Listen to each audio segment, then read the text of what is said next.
Hello friends, welcome to M English guide. आज हम discuss करेंगे भरत मुनि का लिखा हुआ नाट्यशास्त्र।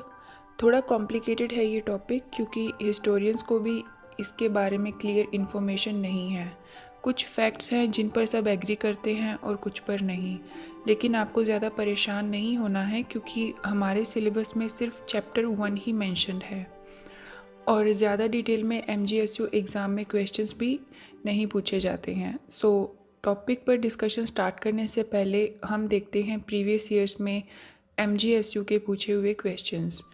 आप पहले क्वेश्चन पढ़ना, फिर हर स्लाइड का स्क्रीनशॉट लेना या फिर नोट करना, बट जो नोट्स हैं टॉपिक पर उन्हें लिखना नोटबुक में, काफ़ी हेल्पफुल रहेगा। आई होप आपको क्लियर हो गया होगा कि ज़्यादा टेंशन वाली बात नहीं है। क्वेश्चंस देखकर मैंने कोशिश की है कि सब कुछ 4-5 पेजेस में या उससे कम में हो जाए। सो चलिए डिस्कशन स्टार्ट करते हैं। नाट्यशास्त्र एक डिटेल्ड हैंडबुक है ड्रामेटिक आर्ट पर, जो कि डील करती है क्लासिकल संस्कृत थिएटर के सभी एस्पेक्ट्स पर। It is regarded as the oldest surviving text on stagecraft in the world, written by the great dramatist of ancient India.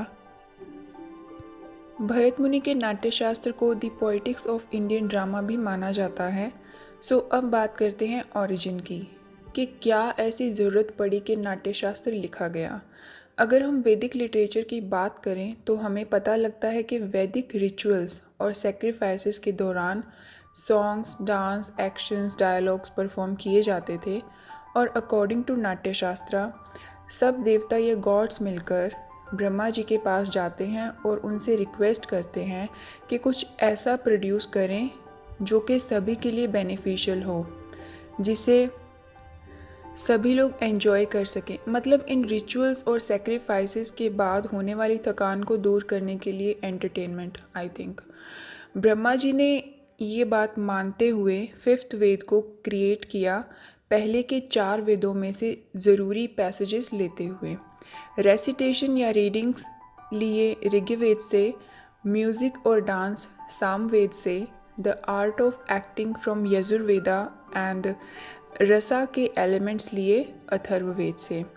इसके बाद ब्रह्मा जी ने भरत मुनि को कहा कि आप इस आर्ट को दुनिया भर में पहुंचाइए।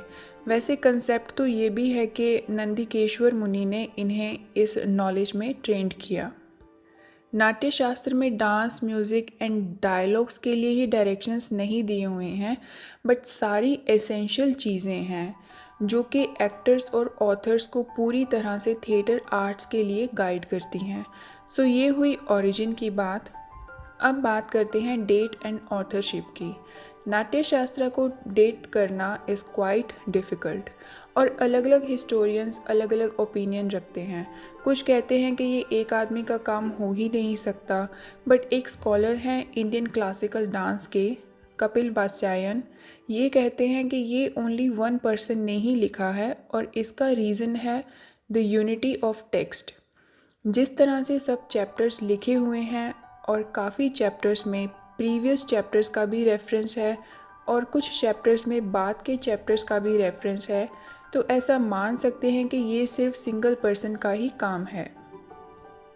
अब आता है दूसरा डाउट नाम पर है जिन्होंने नाट्यशास्त्र को लिखा, क्योंकि लास्ट में एक वर्स है, since he alone is the leader of the performance taking on many roles he is called भारता।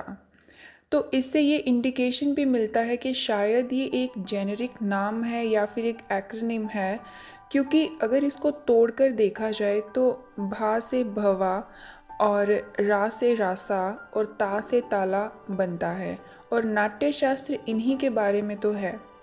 लेकिन ट्रेडिशनली भारता को मुनि या फिर सेज ही माना गया है। और अब आता है थर्ड डाउट अबाउट डेट। ऐसा माना जाता है इसके कुछ सेक्शंस तो रामायणा से भी पहले के लिखे हैं, क्योंकि जो म्यूज़िक टर्मिनोलॉजी यूज़ की गई है वाल्मीकि जी की रामायण में, वो भरत मुनि के इंस्ट्रक्शंस को फॉलो करती है।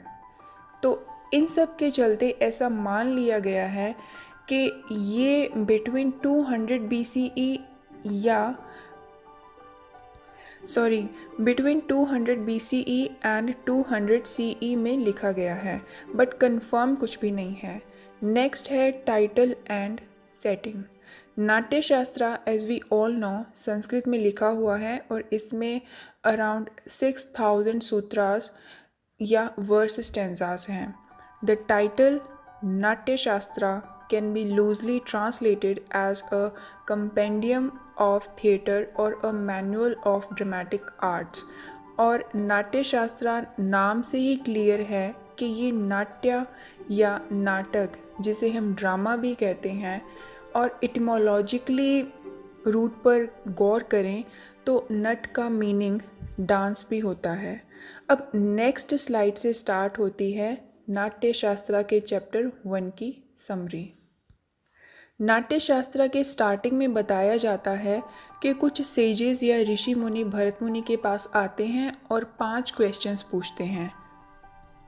फर्स्ट, नाट्य शास्त्र कैसे बना। सेकंड, ये किसके लिए था। थर्ड, इसके पार्ट्स क्या हैं। फोर्थ, इसकी सीमा क्या है। फिफ्थ, इसे कैसे अप्लाई करना है। और इन क्वेश्चंस के आंसर्स एक सीक्वेंस में ना होकर नाट्य शास्त्र के डिफरेंट चैप्टर्स में भरत मुनि ने दिए हुए हैं। भरत मुनि बताते हैं कि उन्हें ये सब नॉलेज ब्रह्मा जी ने दी है और वो ये भी कहते हैं कि उनकी ये नॉलेज उनके सन्स या उनके डिसाइपल्स आगे स्प्रेड करेंगे। और इसी के साथ वो कुछ कैरेक्टरिस्टिक्स भी संस्कृत ड्रामा के बताते हैं। आप चाहे तो मेरे बोलने के साथ इन्हें नोट कर सकते हैं, मैंने इन्हें स्लाइड में इंक्लूड नहीं किया है। फर्स्ट कैरेक्टरिस्टिक ये है, ये सेक्रेड मटेरियल का बना है। मेरे हिसाब से ये शायद क्लियर भी हो सकता है। सेकंड में कहते हैं कि जो संस्कृत ड्रामा है वो ऐसी ऑडियंस के लिए है जिसे परफॉर्मेंस ट्रेडिशन की नॉलेज है। थर्ड में कहा जाता है कि ये highest rank in the caste system में जो आते हैं उसे ही ड्रामा परफॉर्म करना चाहिए, जैसे कि प्रीस्ट्स या पुजारी। Fourth, it requires special knowledge and skill to execute. मतलब संस्कृत ड्रामा जो उस टाइम पे ड्रामा था उसको एग्जीक्यूट करने के लिए एक स्पेशल नॉलेज और स्किल की ज़रूरत है उसे एग्जीक्यूट करने के लिए। Fifth, complete understanding of dance, music, recitation और रिचुअल लैंग्वेज तो होने ही चाहिए। सिक्स्थ में कहते हैं कि इसकी ट्रेनिंग एक हेरिडिटरी प्रोसेस है और जिस तरह से गॉड ने हमें ये नॉलेज पास की है इसे आगे पास किया जाना चाहिए, like father to son for instance. Seventh, drama को एक कॉन्स्क्रेटेड मतलब पवित्र ग्राउंड पर परफॉर्म किया जाना चाहिए। एट्थ, ड्रामा ऐसा हो कि एंटरटेनमेंट के साथ एजुकेशन भी मिले। सो ये थी भरत मुनि के नाट्यशास्त्र की बात। नाट्यशास्त्र का कंटेंट बहुत वास्ट है और इसे समझना इज़ ए चैलेंज। आप भी ये जाने गए होंगे कितने डाउट्स हैं इस पर, बट ये बात तो कंफर्म है कि ये कंप्लीट गाइडेंस है संस्कृत ड्रामा की। सो लास्ट में मैं यही कहूँगी, just as Panini standardized the classical form of Sanskrit, Bharata's Natya Shastra has standardized the classical form of drama. So आज के लिए इतना ही। आई होप कि आपको ये टॉपिक समझ आया होगा। अगर कन्फ्यूजन हो तो फिर से देख सकते हैं और फिर भी क्लियर नहीं हो पा रहा है, अगर कुछ डाउट्स हैं तो आप विकीपीडिया या बाकी वेबसाइट्स भी रेफ़र कर सकते हैं। सिलेबस में जितना पूछा जा सकता है वो ऑलमोस्ट मैंने कवर कर दिया है। So thank you very much for your time.